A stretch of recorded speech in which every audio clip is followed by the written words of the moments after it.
بسم اللہ الرحمن الرحیم۔ السلام علیکم۔ روزانہ واقعات سننے کے لیے اس چینل کو سبسکرائب کر دیں۔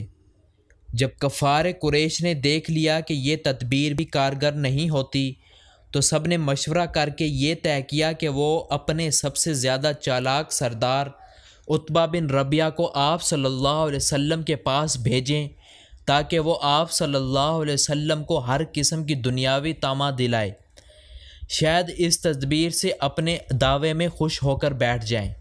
عتبہ بن ربیعہ آپ صلی اللہ علیہ وسلم کی خدمت میں حاضر ہوا۔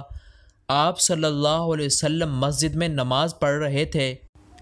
پاس جا کر کہا، تم حسب و نسب کے اعتبار سے ہم سب میں بہتر ہو، اور اس کے باوجود تم نے اپنی جماعت میں ایک تفرق ڈال دی اور ان کے معبودوں کو اور ان کو برا بلا کہا، ان کو اور ان کے آباء و اجداد کو جاہل ٹھہرایا۔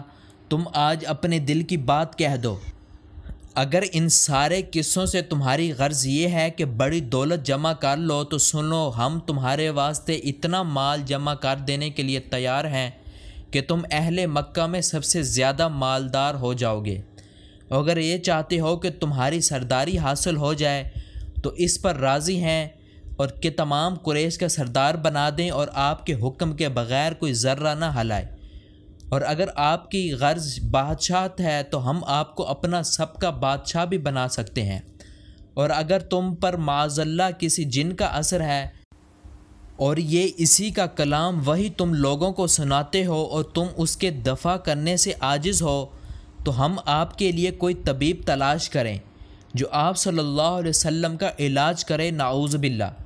جب عقبہ اپنے کلام سے فارغ ہوا تو نبی کریم صلی اللہ علیہ وسلم نے اس کی داستان کے جواب میں ایک سورت قرآن سنائی، جس کو سن کر عقبہ ہکا بکا رہ گیا اور اپنی قوم میں واپس آ کر کہنے لگا کہ خدا کی قسم، آج میں نے ایسا کلام سنا ہے کہ اس سے پہلے اپنی عمر میں کبھی نہیں سنا۔ خدا کی قسم، نہ وہ شعر ہے، نہ نجومیوں کا کلام ہے، نہ سحر۔ میری رائے یہ ہے کہ تم سب اس شخص حضرت محمد صلی اللہ علیہ وسلم کے عزیدہ سے باز آؤ، کیونکہ ان کا جو کلام میں نے سنا ہے واللہ ان کی شان عظیم ظاہر ہونے والی ہے۔ میں تمہارا خیر خواہ ہوں، تم میری بات مانو اور زیادہ نہیں تو کچھ دنوں انتظار کرو۔ اگر عرب ان پر غالب آ گئے تو تم مفت میں اس تکلیف سے نجات پاؤ گے، اور اگر وہ عرب پر غالب آ گئے تو ان کی عزت ہماری ہی عزت ہے، کیونکہ وہ ہمارے ہی قبیلے سے ہیں۔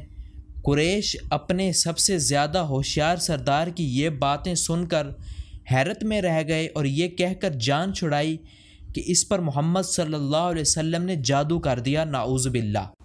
جب قریش کا کوئی حربہ کارگر نہ ہوا تو آپ نبی کریم صلی اللہ علیہ وسلم کے ساتھ آپ صلی اللہ علیہ وسلم کے صحابہ اکرام اور متعلقین و اکبراء کو بھی ستانا اور طرح طرح کی اذیتیں دینا شروع کی۔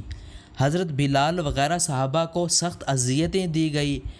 حضرت عمار بن یاسر کی والدہ ماجدہ اسی بنا پر نہایت دردناک طریقے سے شہید کی گئی، اور یہ سب سے پہلا واقعہ شہادت ہے جو اسلام میں پیش آیا۔ مزید اس طرح کے واقعات سننے کے لیے اس چینل کو سبسکرائب کر دیں۔